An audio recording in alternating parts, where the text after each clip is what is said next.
So as a solo filmmaker over the past year, I've kind of realized that there are two main lenses that I use for practically 95% of the stuff I shoot.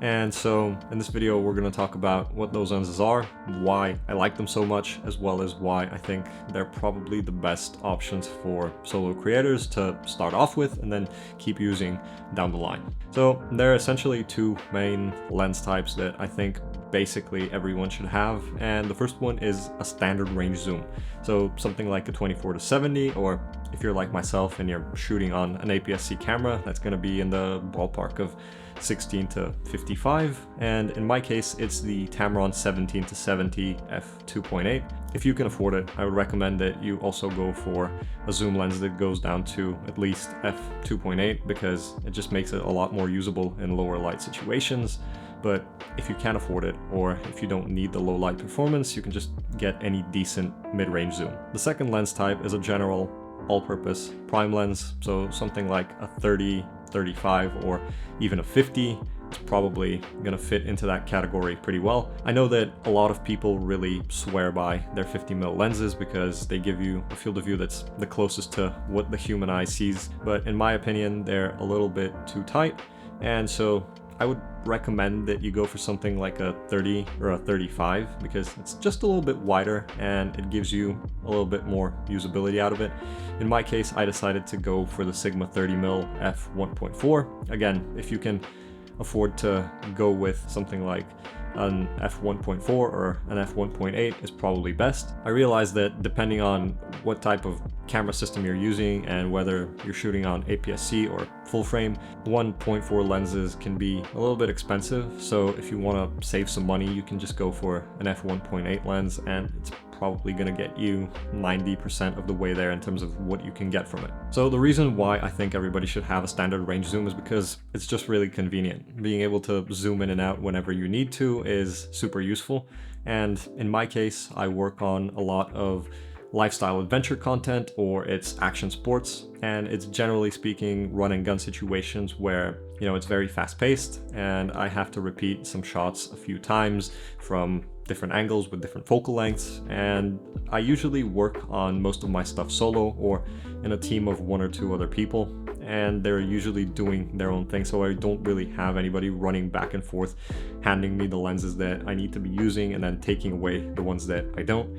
So having a lens that keeps my workflow quick and efficient on those types of shoots is the reason why I think it might be the best choice for anybody that's in a situation similar to mine where you're either working on most of your stuff alone or in a very small crew. So even though I love shooting with my zoom lens and I use it for the majority of my shots, sometimes there are just some shots that I can't reliably get with it, and that's when I swap over to my prime. In some cases, I need more light hitting the sensor, and f2.8 just isn't enough for that, but f1.4 on my prime is, and in other cases I need a smaller lens to shoot with so that I'm a little bit more inconspicuous and less intimidating, which is also a great use case for my Sigma prime. And then there's the added benefit of prime lenses technically being sharper than zoom lenses, even though to me that's not really a big deal because all of my work lives somewhere on social media. So whether it's YouTube or Instagram, all of those platforms have some sort of compression algorithm. So when you upload your file to them, they compress the shit out of the visual quality of it, and by the time somebody sees it, it doesn't look nearly as good as it did coming out of the camera, so sharpness doesn't really matter to me as much. So with all that in mind, the reason why I think these two lenses are probably the best for solo creators is because they work really well together and they just make up for each other's drawbacks. So I'll use my zoom lens for most of what I shoot, and when I need extra light hitting the sensor or I want to be shooting with a smaller lens, I'll swap over to the prime. And in the same way, if I need the speed and convenience of being able to zoom in, I'll swap back to my zoom. So a few of the reasons why only using two lenses can be really useful is because it makes it a lot easier to pack and travel with your gear. Back in the day, I would pack all of the lenses that I owned into my backpack along with all of the other gear I needed for a shoot. And then once I got on location, I used the same two lenses over and over again, and the rest of them would just sit in my backpack, making it heavier and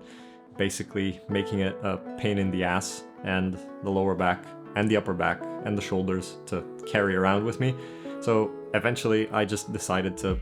stop doing that and only carry the 2 lenses that I've been talking about in this video, because those are the only ones I use anyways. And then there's also the fact that you don't have as many options and as many decisions to constantly be making about which lens you need to swap to, which lens you're going to be filming with, and that just helps you kind of focus your mind more on creating instead of what gear you're going to be using. So before we start wrapping this video up, I just want to mention a couple of things.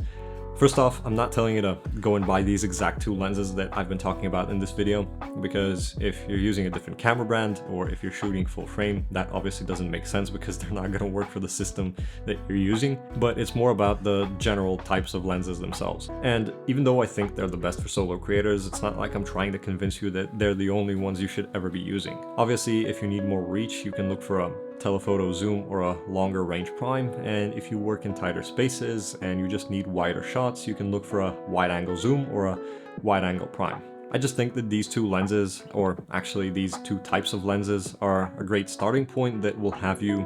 go out there and start creating stuff, and they'll probably